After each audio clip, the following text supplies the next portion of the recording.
Dear students, welcome to this session on business communication, and I am Dr. Tripti Barthwal. I am Director, Lal Bahadur Shastri Institute of Management and Development Studies, Lucknow. And in this session, we are going to discuss the topic which you can see is meetings. Now, meeting is a word, it is a term which almost everybody must be familiar with. So, when we are want to exchange something with our friends, with our relatives or with anybody else, then we say there is a meeting. So, meetings can be formal, that is within the organization wherein certain decisions have to be taken, or meetings can be informal between friends, between relatives, etc. But here in this paper of business communication, because we are talking about business as such, so when we refer to the word meetings, then it connotes, it means basically formal meetings.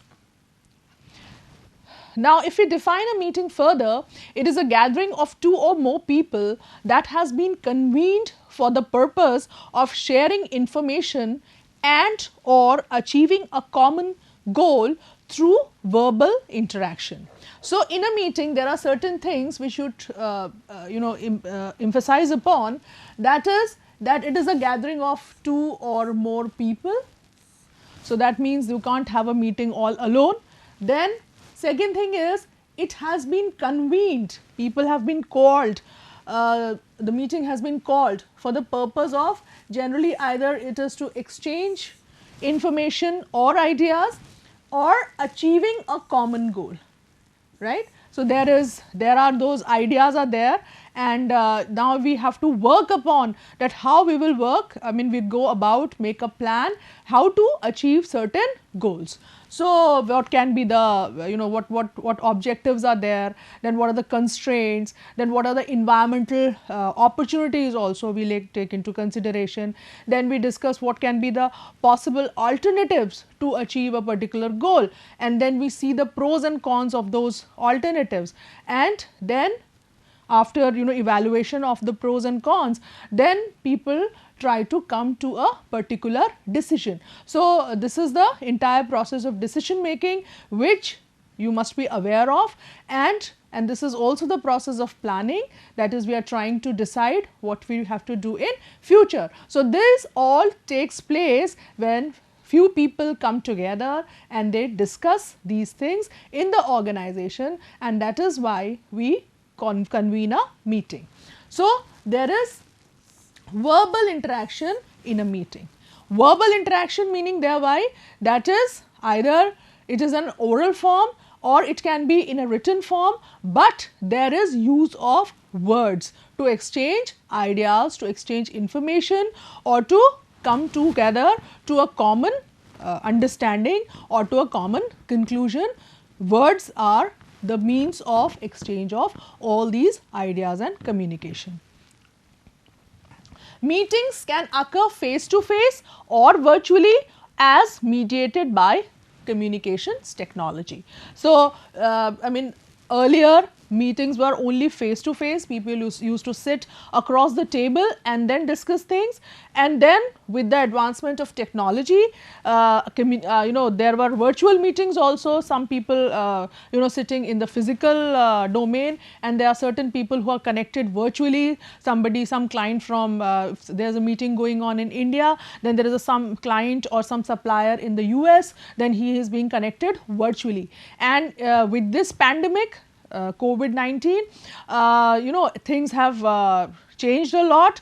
The basic way to be safe from this disease is to maintain social distancing, and in order to maintain that, communication technology has come as a big aid to organize meetings. So, we can still stay in touch, we can still hold meetings without coming in physical touch with each other. So, we have several platforms on which organizations are having meetings, and successful meetings, whether be it Zoom or Google Meet or Microsoft Teams, and there are n number of platforms which are giving us this opportunity to have online meetings. So, meetings can be done in the physical presence of the participants face to face, or then there can be use of communications technology. There can be a WhatsApp group call, or there can be on a telephone also, on a mobile phone also you can have a group call, or you can have video calls and you can invite all those peoples.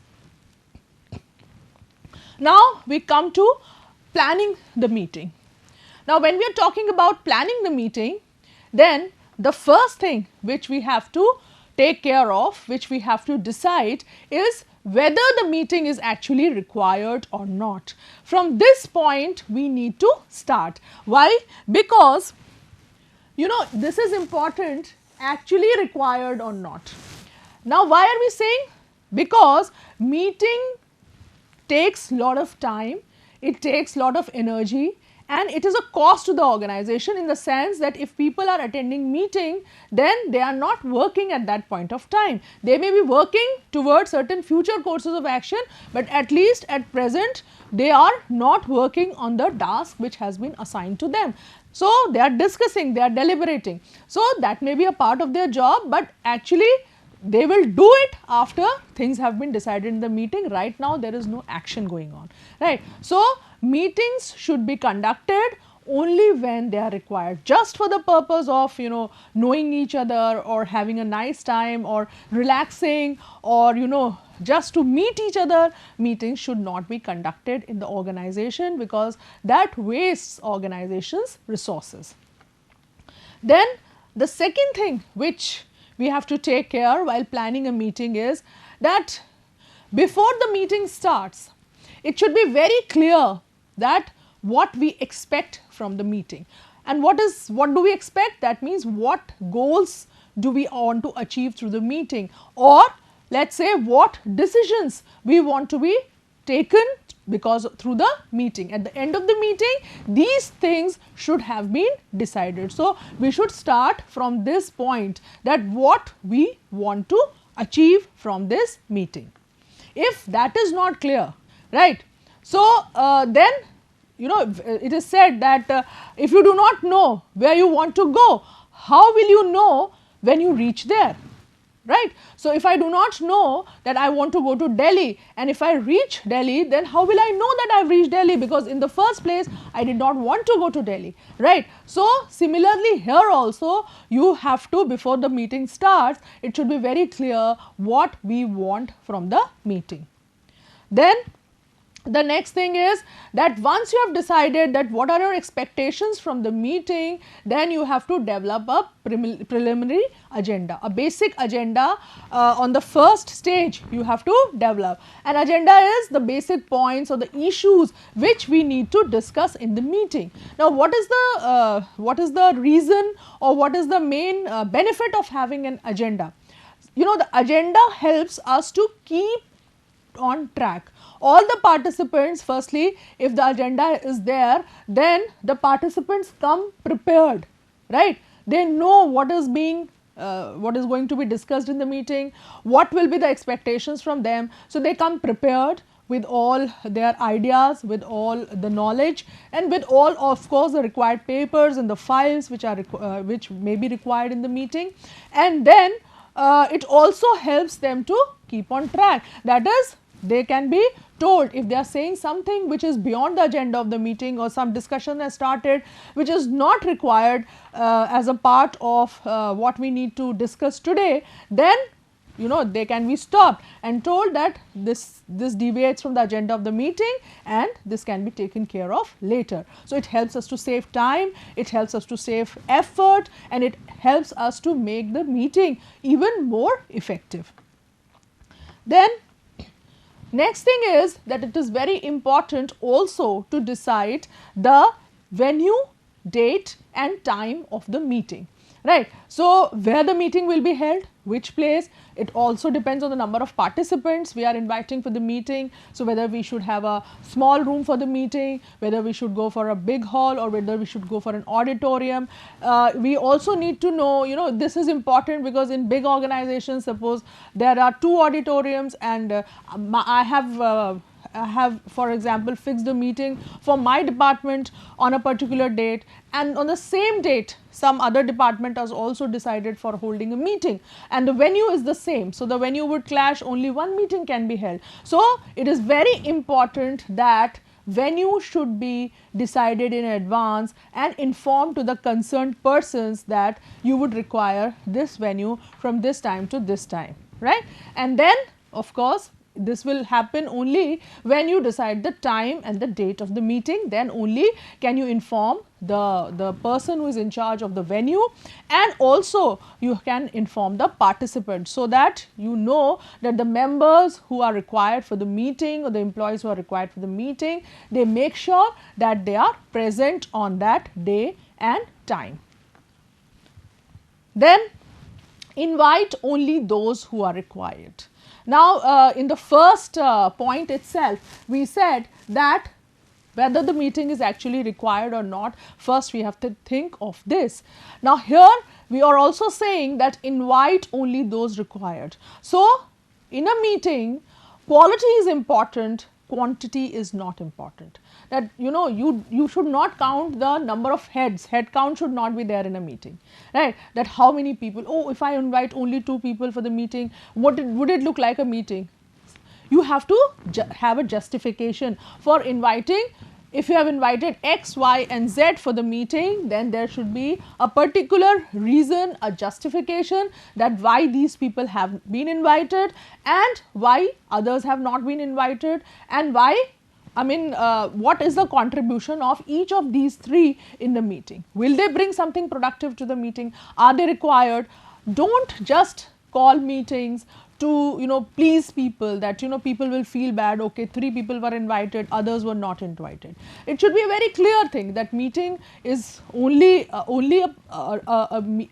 it is a purpose for coming together of ideas, pooling together of ideas and coming to a decision, mutual decision. So in that case, if people who are not in any way going to be affected by that decision, or who are not concerned with that decision, then in that case those people may not be invited in the meeting.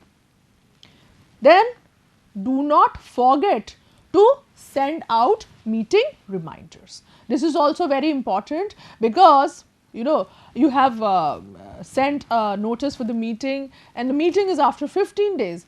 Maybe people may forget about the meeting. So there is no harm and there is no ego involved in setting a reminder for the meeting, so that at least people are there available and they have made themselves free for that date and time. Then, so in briefly, if we say to conclude, that when we are planning the meeting, then we should ask certain questions to ourselves, that why, that is what is the purpose of the meeting, what objective we want to achieve through the meeting. Then what, specify the end result of the meeting, that after this meeting these is there are, you must have seen books and study material wherein it is written that after even in your syllabus also it is written that after reading this subject or after reading this course, after going through this course, you will be able to understand these things. So similarly in a meeting also, from the very start it should be clear that what we need to achieve at the end of this meeting. Then who, that means that who are the persons who need to be present for the meeting. Then what, now what signifies that what information needs to be presented for the meeting. To arrive at a decision or to discuss certain things, what information needs to be given to the members. Then when, where, that is the venue, the date, the time of the meeting, that is the schedule of the meeting, and if it is possible please mention the duration also, that the meeting will be of 2 hours, 1 hour, from 2 to 4 or whatever, so that people know that what time they will be free also for other activities or other tasks. And then who or how, that is the last question to be answered, that is you have to inform all the members who have to attend the meeting, and of course then you have to send reminders also. Now, objectives of the meeting. We have been talking a lot about that, when we plan for a meeting, then its objectives, its end result should be very, very clear. So, what can be the objectives of a meeting? So, the first objective of a meeting is to inform, right. So, for example, a company has installed a new plant or a new machinery in a plant with the latest technology, then or it has entered into a merger, or it has acquired certain company, or it has entered into a strategic alliance with some company. So, or it is planning to diversify into some other business, or it is going for market development, or it is going for product development, anything, any information, or there is certain change in the HR policies of the employees, anything which you want that your employees or people present in the meeting should know. It is important for them that information should be transferred to them also. So, that can be one purpose of the meeting. Then the second purpose of the meeting can be to negotiate. Now, negotiate, you all know negotiation means bargaining, mutual give and take. People try to accommodate each other and arrive at a common settlement or common conclusion. So, meetings can be organized for negotiation. You can have a negotiation meeting with your supplier on the quality of the material he will supply, or on the price of the material he will supply, or on the delivery timelines you can negotiate upon. Then you can have negotiation with customers. Customers will be wanting the best deal on the products, and then you can negotiate with them also. Or a business can also negotiate with the trade unions. The management can negotiate with trade unions. Trade unions, the workers are demanding pay hike, and what you can offer and what they want, there is a gap between that. So, then you can discuss, deliberate, and arrive at a common point. So, meetings can be organized to negotiate also. Then, of course, one of the very, very important objective of a meeting is to take decisions. So, people come with alternative options, and then decisions are taken, right. So, there was this company which was into the production of toothpastes, and they were discussing and they were deliberating in a meeting that how they should increase the sales of their toothpaste. And people were giving different options.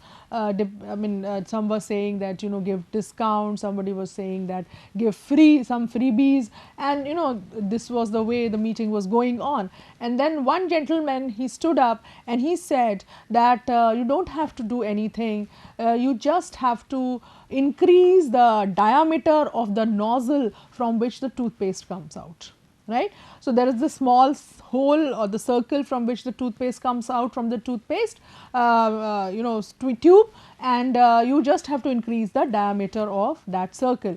And what will happen, in each press more toothpaste will come out, and so with every use, when more and more toothpaste will come out, then the tube will finish off in lesser number of days, and the person will go for a second buy. And when he goes for a second buy, that means the sales have increased. If he went for a second buy earlier in 30 days, now he will go for a second buy in 20 days. So, the sales have automatically increased in a month. So, a beautiful innovative idea.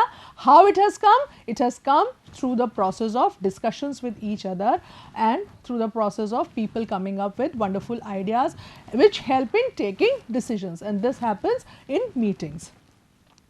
Then, to solve problems, right. So, there is a problem that a customer has is not happy with your services, and he has threatened to move to the consumer court against you. And now you don't want that to happen, because it is going to tarnish your goodwill, it is going to tarnish your image. So, you want some midway solution. So, first you discuss among yourselves, and then you inform to the customer, try to persuade him, try to negotiate with him, so that things do not turn ugly. Then the next is to resolve conflicts. Obviously, suppose there is a problem, there is a difference of opinion between two groups or two individuals. It can be just on a discussion level, this disagreement, or it has escalated and there has been certain physical violence also, manhandling of each other, something of that sort. In that case also, you convene a meeting, you listen to both the parties, then you make them sit in front of each other and you try to ease things out, you try to help them to resolve their problems. And then of course, meetings are conducted to interact with external stakeholders, and external stakeholders of a business include customers, it includes the government, right, or the suppliers. So all these we have to we have to discuss, and we have to inform, or we have to take information, feedback from them from time to time. So we need to have meetings with them as well. Then we come to the types of meeting. So the first type of meeting is a status update meeting. Now a status update meeting, you must be using social media so very often, and you must be going for status updates there, so here in a status update meeting, it is, as I said, very common in business. And what is the purpose? Generally, for a sales team, status update meeting is very common. Every evening before the office closes, they will sit down and they will discuss that what has been achieved today, and what were the problems encountered, and what were the good things which happened, and how far or how close we are to achieving the target, and what is the target for the next day. So that is a status update meeting. Then next is decision making meetings. We have already discussed that there is a problem or there is an opportunity which you want to utilize, and you want to discuss several options which can help you to get benefit from those situations. So for that you have to take a decision making meeting. Then next is problem solving meeting. As I said, that there can be conflicts, there can be a situation at hand that the customer is not happy with you, or you are not happy with the supplier. So we can have problem solving meetings also. Then next is team building meetings. Many times organizations go for team building meetings. They will have certain games, they will have certain get-togethers, they will have certain fun activities, so that and many times in such meetings the family is also invited, and it is a happy time for everybody. They enjoy, they have fun, and this is how the cohesiveness of the group increases, the cohesiveness of team members increases, and we have more effective teams in the organization. Then idea sharing meetings.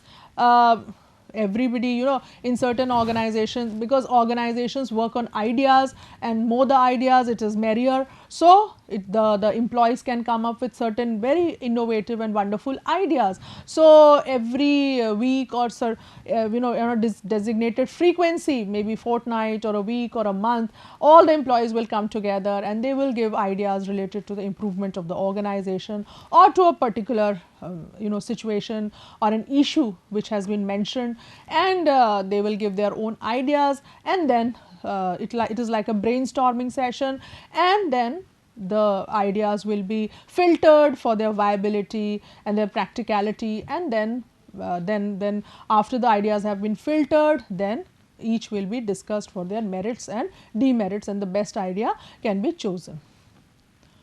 Then innovation meetings. Yes, of course, when we have an idea sharing meeting, then the follow up meeting will be an innovation meeting, because when good ideas will come up, then innovation, new practices, better better product features, better services will happen, and the organization will be on a trajectory of success. So these can be the various types of meetings. Now we talk about who can be the participants in the meetings, in the sense that participants will vary from organization to organization, but what will be the role of the participants, or what will be their basic responsibilities in a meeting. So, the first is the chairperson or the leader, or we can call him the facilitator of the meeting, the person who has certain information to share or who has certain goals to achieve, and he convenes the meeting and he leads the meeting. So, that is his role. Then the second person who is very important in a meeting, that is the notes taker, because in meeting lot of things are discussed and then they may be forgotten also. So it is very important that there is somebody who is very quick to understand what people are saying and then maybe write it, or he can just put it on his laptop or whatever way he wants to make notes, so that everything after that can be put into black and white, and so that everything is recorded, and for the next meeting or the next review, nothing is forgotten or overlooked, everything is before us. So, the role of note taker is very, very significant in a meeting, and we should have very, very attentive and very, very intelligent people who should take up this responsibility of a note taker. And it is also the responsibility of a note taker that after the meeting is finished, then he should quickly he should kind of work upon these notes, and he should make them final fair notes, and that those should be circulated to the participants, of course after taking permission from the chairperson. Then one has to be a timekeeper in meeting. As I said that meeting involves time, and time is money and lot of effort otherwise. So, there is somebody who needs to take care that this time has passed and this time is left, and so that the people keep on track and unnecessary things are not discussed in the meeting. Then there is a decision maker who is again a very sharp perceptive person who can very well evaluate the merit and demerits of each options, and then he can help the group to arrive at a decision. And there is this member in a meeting who is there to contribute, put ideas, listen to each other. Now, what is the role of the leader in the meeting? That the leader has to ensure that last meeting's minutes has been sent to the participants at least 1 week before the next meeting. Then send out the agenda for the current meeting at least 1 week in advance. We have already seen the importance of agenda. Then send out reminders for the meeting day before and the day of the meeting. Then start and end meetings on time, time is of essence. Then make sure the participants know their role and requirements prior to the meeting. Make sure all participants know each other before the discussion starts, and draw a clear distinction between on-topic discussions and those they are more personal, individual or off-topic. And communicate your respect and appreciation for everybody's time and effort. Then guidelines for participants for the meeting: they should come on time, focus on listening and seeking understanding before disagreeing. There should be no fight, no quarrel in a meeting.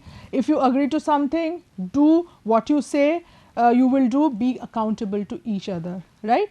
Then maintain confidentiality. Whatever has been discussed in the meeting, it should be within the 4 walls unless officially announced. And sarcasm, personal attacks, interrupting, dominating the discussion or engaging in distracting behavior during a meeting are all non-productive behaviors. So, that is all we had about to discuss in meetings. We have seen what are the participants in a meeting, what are the objectives for which meetings are organized, what should be taken care of in planning a meeting, what is the role of the leader, and what is the role of the participants in the meeting. I hope you have understood everything. Thank you.